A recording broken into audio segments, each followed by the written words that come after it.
একাত্তরে কি হয়েছিল? একাত্তরে একটা স্বাধীনতা এসেছিল, এই জাতি এনেছিল, কিন্তু স্বাধীনতা মর্মমমি ঢুকরে ঢুকরে ঢুকরে কেঁদেছে। স্বাধীনতার ফসল বাংলাদেশের জনগণের পকেটে এবং ঘরে উঠেনি। একটা গোষ্ঠী এটাকে হাইজ্যাক করেছিল, আর একটা দেশের হাতে এটা তুলে দিয়েছিল। তার জ্বলন্ত প্রমাণ এই 16 ডিসেম্বর পাশের দেশের প্রধানমন্ত্রী তিনি বিজয় দিবসের শুভেচ্ছা দিতে গিয়ে ভারতীয় সৈনিক সেনাপতিদেরকে দিয়েছেন আর বলেছেন এটা ভারতের বিজয় দিবস। যারা স্বাধীনতার চেতনার কথা বলেন, বেশি বেশি বলেন, তারা এখন চুপ কেন? তাই দেখে আপনারা এটাকে বাংলাদেশের বিজয় স্বীকার করছেন না? আর যদি বিজয় স্বীকার করে থাকেন তাহলে প্রতিবাদ করেননি কেন? আসল রূপ তাদের প্রকাশ হয়ে গিয়েছে, কারণ তারা তাদের মাথা ইজারা দিয়ে রেখেছে পাশের দেশ। এদের মাথা নিজেদের মাথা নয়, ওইখান থেকে রিমোট কন্ট্রোলে যা বলা হয়েছে তারা 15.5 বছর তাই করেছে। শিক্ষা যেহেতু জাতির মেরুদণ্ড, এই জায়গায় বেশি আঘাত দিয়েছে। উদ্দেশ্যহীন, মানহীন একটা শিক্ষা ব্যবস্থা দাঁড় করিয়ে দিয়েছে, যা বাস্তব জীবনে এই জাতির খুব কমই প্রয়োজনে আসছে। শিক্ষায় কোনো গবেষণা নাই, চর্চা নাই, উৎকর্ষ নাই, নৈতিকতা নাই, দুনিয়ার সাথে কোনো মিল তাল নাই, সব কিছুকে একদম তছনছ করে দিয়েছে। আমি ইসলামী ছাত্র শিবির এবং এখানে অন্যান্য ছাত্র সংগঠনের যে সমস্ত নেতৃবৃন্দ উপস্থিত আছেন তাদের কাছে আমি আহ্বান জানাতে চাই, আরেকটি যুদ্ধ করার জন্য তোমাদেরকে তৈরি হতে হবে।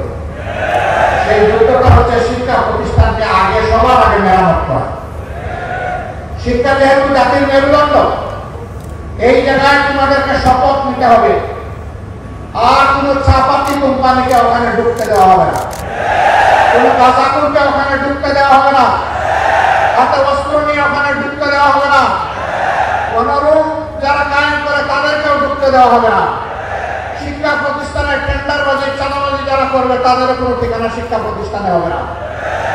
শিক্ষা প্রতিষ্ঠানে শুধু শিক্ষা, শিক্ষার চর্চা আর গবেষণা থাকবে। যদি তাই থাকে তাহলে আগামীর বাংলাদেশ ঘুরে দাঁড়াবে ইনশাআল্লাহ।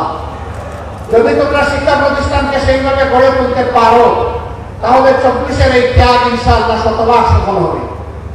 আর যদি শিক্ষা প্রতিষ্ঠানকে গড়ে তোলা না যায়, এই জাতি বারবার পথ হারাবে। এই জন্য পথ হারা জাতিকে এখন পথের উপর টেনে উঠানো তোমাদের দায়িত্ব। এই জন্য আমরা তোমাদের সাথে আছি। এই যুদ্ধে যেভাবে 24-এ আমরা তোমাদের সাথে ছিলাম, 36শে জুলাই পর্যন্ত, আগামীতেও তোমাদের সাথে থাকার অঙ্গীকার আমরা ব্যক্ত করছি। তোমরা এগিয়ে যাও, আমরা তোমাদের সাথে আছি ইনশাআল্লাহ। ইসলামী ছাত্র শিবিরের উদ্দেশ্যে বলতে চাই, এখানে স্লোগানে লেখা আছে সততা, দক্ষতা, দেশপ্রেম। এই তিনটা জিনিস যাদের অন্তরে থাকবে, বুকে থাকবে, তারা ইনশাআল্লাহ জাতিকে ভালো কিছু দিতে পারবে। 77-এর 6 ফেব্রুয়ারি ঢাকা বিশ্ববিদ্যালয়ের কেন্দ্রীয় মসজিদ থেকে এই সংগঠনটির যাত্রা শুরু হয়েছিল। 2010 সাল পর্যন্ত ছাত্র শিবির তাদের বৈধ রাজনৈতিক একটা ছাত্র সংগঠন হিসেবে তাদের অধিকার প্রয়োগ করে সদস্য সম্মেলন করতে পেরেছে। 10 সালের পরে আজ এই দ্বিতীয়বার, 10 সালের পরে এই দ্বিতীয়বার আজকে 24-এর 31 তারিখে ডিসেম্বরের অনুষ্ঠিত হতে যাচ্ছে। মাঝখানে না হওয়ার মূল কারণ আমি সবার বক্তব্য শুনি নাই, সার্জিসের বক্তব্য থেকে চলে এসেছে। সার্জিস বলেছে এই সংগঠনকে নিশ্চিহ্ন করতে চেয়েছিল হায়না, তারা পারেনি। সত্যের উপর যারা দাঁড়িয়ে থাকে আল্লাহ তাদের সাথে থাকে। ইসলামী ছাত্র শিবির সত্যের উপর যতক্ষণ দাঁড়িয়ে থাকবে ততক্ষণ আল্লাহ তাআলা তাদের সাথে থাকবেন। ধৈর্যের উপর যতক্ষণ থাকবে আল্লাহ তাআলা ততক্ষণ তাদের সাথে থাকবেন। ছাত্র শিবির তোমাদেরকে আজকে মূল দায়িত্ব নিতে হবে প্রতিষ্ঠিত ছাত্র সংগঠন হিসেবে। শিক্ষাঙ্গনে নৈতিকতা ফিরিয়ে আনা এবং শিক্ষাঙ্গনে শিক্ষার পরিবেশ ফিরিয়ে আনা। আমি তোমাদেরকে অনুরোধ করবো এই দুইটি গুরু দায়িত্ব তোমরা কাজে তুলে নাও। এতে যত স্যাক্রিফাইস তোমাদের করতে হবে সেই স্যাক্রিফাইসের জন্য তোমরা তৈরি থাকো। তারপরে আমাদের শিক্ষা প্রতিষ্ঠানগুলো তোমরা মেরামত করে দাও। হ্যাঁ, এই কাজ তোমাদের একার নয় এবং একা পারবেও না। এই কাজের জন্য যারা আগ্রহী, সত্যি যাদের মনে সততা থাকবে, যাদের সেই দক্ষতা আছে এবং দেশপ্রেমের ব্যাপারে যারা আকস্মিক, তোমরা সবাই মিলেমিশে হাতে হাত ধরে এই কাজটি করবে। এটা তোমাদের প্রতি আমাদের অনুরোধ। এইখানেই তোমাদের ঐক্য হবে। এই তিনটা স্লোগানের ভিত্তিতে সকলের সাথে যারা এগিয়ে আসবে তাদেরকে বুকে আলিঙ্গন করে পরস্পরকে জড়িয়ে ধরে তোমরা সামনের দিকে এগিয়ে যাও। তোমাদের হাতে আগামীর বাংলাদেশ শুভ হবে ইনশাআল্লাহ। আমরা সেই যুবকদের হাতে বাংলাদেশ দেখার জন্য অপেক্ষায় আছি। ইসলামী ছাত্র শিবিরের এই অভিযাত্রায় এ পর্যন্ত যারা শাহাদাত বরণ করেছেন, আল্লাহ তাআলার দরবারে দোয়া করি আল্লাহ তাদেরকে তার মাবরুর বান্দা হিসেবে কবুল করুন। তাদের প্রতি আজীবন যাতে ইসলামী ছাত্র শিবির এবং আমরা সবাই শ্রদ্ধা জ্ঞাপন করতে পারি, আল্লাহ আমাদেরকে সেই দায়িত্ববোধ দান করুন।